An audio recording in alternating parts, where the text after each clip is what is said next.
Wazee fundi wa nungu huyu hapa, huyu mwenyewe anajiita sijui ndo Zanzibawani sijui. Hongera sana kwa ushindi wa goli 3 dhidi ya mpinzani wako mkubwa kwenye visiwa vya Zanzibar, Master Monster. Unazungumziaje mpambano wako kwa leo? Mpambano ulikuwa mgumu kutokana sina game fitness. Ndio. Nilijiandaa vizuri, niliandaa ngoma zangu, lakini kwa kuna miguu bado naiacha kutokana sijacheza mechi muda mrefu. Ndio.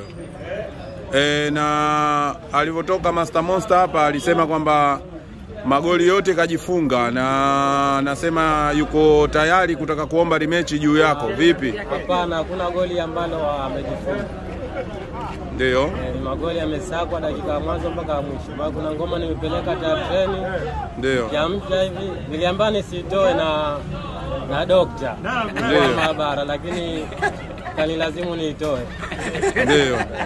Kwa hiyo na swala la revenge vipi, unaombaje wadhamini kama itakuwa itatokea revenge next week labda?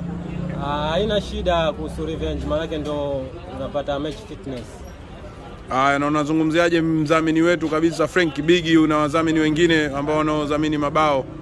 Nimpongeze mdhamini mkubwa kabisa Frank Bigi, na tunamshukuru sana, endelee na moyo huo, na tunashukuru wadhamini wote wazidi kutokea mapambano ili tupate mazoezi zaidi.